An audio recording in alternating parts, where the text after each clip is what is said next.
Oke Bang, gimana melihat kasus terkait NM yang sudah ditetapkan sebagai tersangka dugaan pemerasan terhadap Reja Gladys? Nah, Abang seperti apa sih?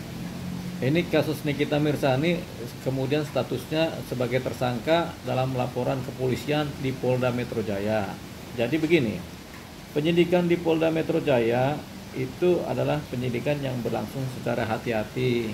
Kemudian penyidikan yang berlangsung dasarnya dulu tadinya adalah pasti penyelidikan, baru kemudian ditingkatkan menjadi penyidikan, sehingga proses penyidikan itu tentu berlangsung secara hati-hati dan cermat begitu. Jadi ketika menetapkan seseorang menjadi tersangka, itu artinya sudah ada penyidikan yang cermat dan akurat dengan kehati-hatian. Apa tuh hati-hati, cermat dan akuratnya? Yaitu si penyidik Polda Metro Jaya sudah memeriksa saksi-saksi, memeriksa korban, mendapatkan keterangan-keterangan yang lengkap, mencari bukti-bukti, mendapatkan bukti-bukti yang lengkap, sehingga kemudian dengan bukti-bukti yang ada, dengan kesaksian yang ada, sudah cukup seseorang kemudian atau paling tidak suatu penyelidikan menjadi penyidikan, dan penyidikan kemudian bisa menentukan siapa tersangkanya. Nah, dalam hal ini karena bukti-bukti sudah ada, saksi-saksi sudah ada, keterangannya sudah ada, dan setelah dikonfrontir dan pemeriksaan lapangan juga ternyata akurat dan benar kesaksian dan bukti-buktinya, maka si Nikita Mirzani kan kemudian dijadikan tersangka. Apakah sudah memenuhi unsur? Jawabannya ketika penyidikan sudah berjalan baik tentunya dugaan memenuhi unsurnya sudah terpenuhi, yaitu Nikita Mirzani dituduh atau diduga melakukan tindak pidana pemerasan, melakukan tindak pidana pencucian uang, melakukan tindak pidana pencemaran nama baik dengan Undang-Undang ITE. Tentunya itu. Jadi atas dasar itu semua, atas dasar pasal-pasal pidana dan atas dasar bukti-bukti dan saksi-saksi yang mendukungnya, sehingga unsur-unsurnya terpenuhi pasalnya, sehingga akhirnya pihak penyidik kemudian menentukan atau menetapkan seorang Nikita Mirzani menjadi tersangka. Apakah kemudian Nikita Mirzani dipanggil? Ya, dipanggil sebagai tersangka. Apakah datang? Kedengarannya Nikita Mirzani tidak datang sekali. Untuk kedua kalinya mungkin datang, mungkin tidak. Kita belum tahu. Nah ini kan Bang nantinya Nikita akan dipanggil ya Bang, kabarnya kan. Apakah nantinya kemungkinan dia akan ditahan atau seperti apa Bang?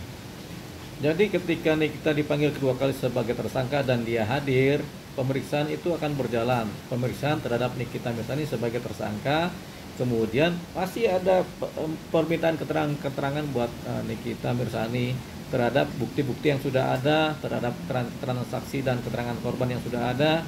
Itu kemudian ditanyakan kepada Nikita Mirzani, benar tidak kejadiannya. Kemudian penyidik juga memastikan juga apakah Nikita Mirzani punya keadaan lain atau cerita lain, itu juga dipastikan.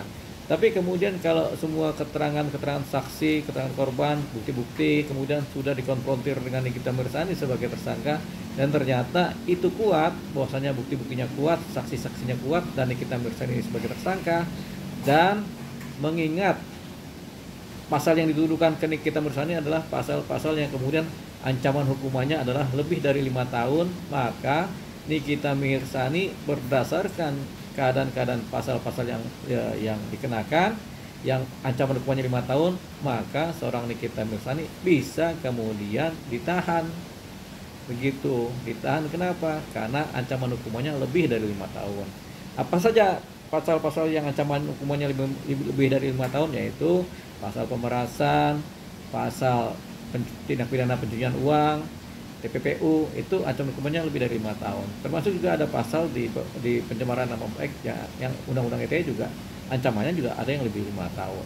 Begitu. Jadi ya sudah, kemungkinan besar berdasarkan keadaan-keadaan pasal yang ada, maka ketika Nikita Mirzani kemudian diperiksa di wilayah penyidikan sebagai tersangka, kemungkinan besar dia akan ditahan. Kalau apa? Kalau bukti-bukti yang ada, saksi-saksi yang ada kemudian dikuatkan keselarasannya dengan apa yang nanti disampaikan oleh Nikita Mirzani. Artinya tidak ada alibi-alibi yang kemudian melemahkan bukti, melemahkan saksi-saksi yang sudah ada terlebih dahulu. Jadi Nikita Mirzani tidak punya alibi misalnya, ya sudah, berarti kan sudah klop sebagai tersangka dan memang diduga pelaku. Maka kemudian potensinya adalah Nikita Mirzani ditahan.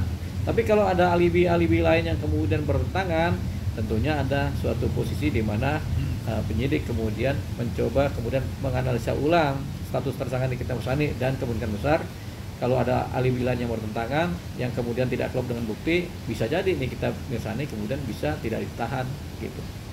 Nah ini kan Bang, dia menyangkal ya, kata Abang alibi-alibinya itu salah satunya, kata dia bukan memeras tapi emang dikasih sama dokter Reja Gladys gitu kan. Menurut Abang gimana tanggapannya? Ya tentunya itu keterangan dari Nikita Mirzani. Tapi kan ketika bukti-bukti, ketika ada saksi-saksi menceritakan terjadi dugaan pemerasan, nah ini potensi begitu. Jadi Nikita Mirzani kemudian nanti akan dikonfrontir dengan saksi-saksi yang ada, apakah memeras apa tidak. Tapi biasanya kalau ada suatu pencemaran nama baik, biasanya ada pemerasan di situ. Ada pencemaran nama baik dan kemudian ada pentransferan uang, itu biasanya ada pemerasannya gitu. Karena orang kemudian menakut-nakuti seseorang, nanti kamu dicemarkan, nanti kamu kita jelekkan, nanti kamu bisa jatuh usahanya. Tentunya ada posisi kalau itu saya nggak omongkan, itu nggak saya ceritakan supaya kamu nama baik tetap baik, maka kirimlah sejumlah uang, itu pemerasan namanya. Oke Bang.